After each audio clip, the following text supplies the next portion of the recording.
Okay, so I'm just coming out of the officers' mess at Old Fort York on Family Day, and now we're about to see a musket being fired.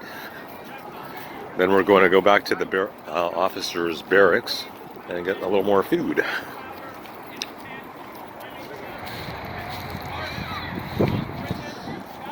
So I got this guy.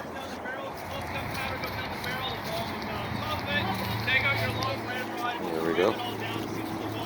And after you got all that, you load it one shot. So it is not a machine gun fired one shot time. It has no magazine or clip or belt. It is a single shot weapon. And so these things are sort of infamously known for being rather slow to load. But for a well-trained soldier who have been practicing this loading procedure over and over again, a British soldier would be expected to fire this thing about 4 times a minute.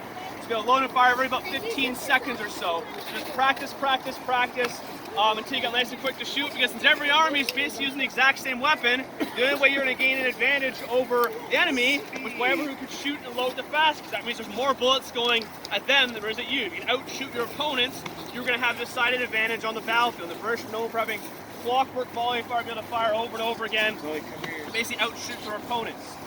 But there are a couple problems with this musket. One of you guys would have just seen today. With any flintlock weapon like this, they don't always work. You would just see an example of that, what's called a misfire, which means you pull the trigger, it's all loaded, it should have worked, but something goes wrong. Sometimes it's a full misfire where it doesn't go off at all. Sometimes you have what's called a flash in the pan, where the bit in the pan goes off, it doesn't reach the main charge. But basically these things have about a 30% misfire rate.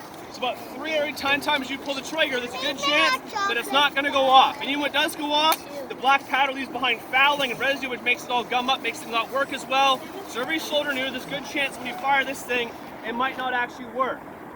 Another problem with the musket is that it is not overly accurate because it is not a rifle. They had rifles back then, they look very similar to this. A rifled weapon has rifling inside the barrel, which causes the ball to spin, almost like a football, and that makes it fly straight to the air and gives it accuracy. But the problem with rifling in a black powder weapon like this is it makes it very slow to load, because ramming the ball down the black powder rifled barrel gets smaller and smaller, tighter and tighter. It means over the time you shoot it, it takes you longer and longer to shoot. So a rifle might take you 2 minutes to load a shot, whereas this can fire every 15 seconds or so. So a rifle is very accurate, but it's very slow to load, whereas a musket is quicker to load, but what made it quicker to shoot made it inaccurate, because the lack of rifling, this is a smoothbore weapon, means this is just basically a steel pipe. When you load the ball down the barrel, it doesn't have any spin to it when it fires, it just kind of rattles and go whatever it wants to. So again, one soldier with a musket is not that effective, because you can only fire about 80 meters or so, which is about from here to that blockhouse effectively, so really not that close. Not far away. So one soldier with a musket, not that reliable, not that accurate. So the solution was to use them in large numbers. So hundreds of guys all standing those long lines together, they're all shooting at the exact same time, and that basically compensates for both the problems. Even if your musket doesn't go off, the other 400 probably did. And even if you don't hit your target, someone is going to hit something, because you've just fired 500 musket balls in the direction of the enemy.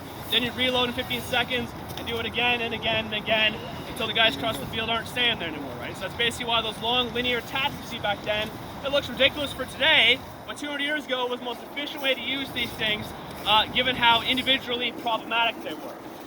And the last problem with the musket we've seen with any weapon back then, whether it's a musket, whether it's a rifle, whether it's a big cannon, is they're all using black powder. And black powder, as you were seeing, produces a lot of smoke. It's not modern gunpowder, it's designed to be smokeless. It's basically a natural substance, produces a lot of smoke, as you just saw, and that explains why the soldiers are wearing these funny outfits. Because there's no point in trying to be camouflaged behind the trees and the bushes. You could, but as soon as you fire a weapon, everybody knows where you are anyway, so they just look for the smoke. So in reality, you didn't want to hide. You actually went really obvious who you were and where you were. Because on the battlefields back then, when there was often hundreds of soldiers, thousands of soldiers all firing with all the smoke, you literally couldn't see what was happening. You couldn't see who was who. Couldn't see what was going on. It was like fighting in the fog. It was known as the fog of war. There's a lot of confusion and chaos. You didn't want to actually shoot the wrong people. You wanted very easy to tell who was on which side, who was on your team, who was on the other team, basically. So it's basically the same principle of sports. We have bright, easy identifiable team colors to identify who's on which armies. The British wore bright red, and the Americans wore bright blue. Red team, blue team. So if you're all British and wear red, then make sure you shoot every guy who's not wearing red. Keep it simple. So what I'm going to do, you guys, I'm going to fire a couple more shots, start loading by the step by step. I'm going to fire a few more shots quicker, and then the other guys afterwards will stick behind you a little bit of drill. So, I'll stay. If you guys stay stay here. I'll put you in a nice safe spot. Basically, the first of all, the exercise is basically a breakdown of musket step-by-step line procedure. Daddy! Take the right arm, what's called the prime position, and flick over the hammer to expose the pan.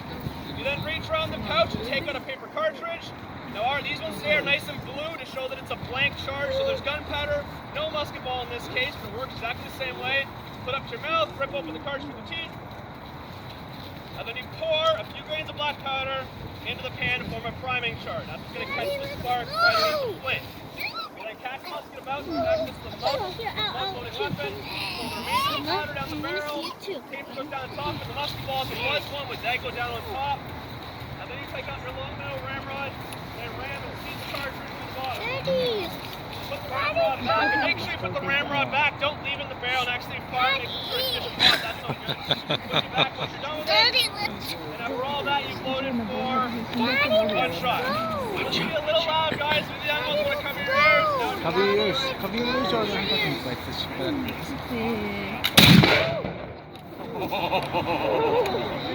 Yeah, okay.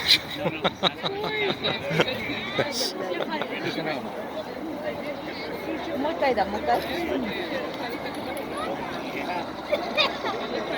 もう一回来るよ。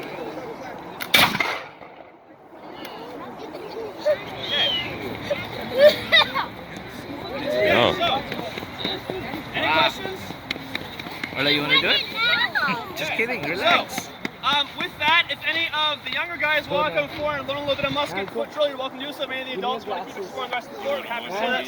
So that concludes the official demo part. The next thing happens at 12 o'clock. There's another tour leave outside the canteen, the gift shop, and then the remainder of the day's schedule is all posted on the handout that you guys hopefully all got. So nice to the floor, guys. If any of the kids want to step forward, I want to see how it looks. We're supposed to stay here. Tell me for you. Come. Do you want some appetizer? An appetizer? Okay, fine. Here for you.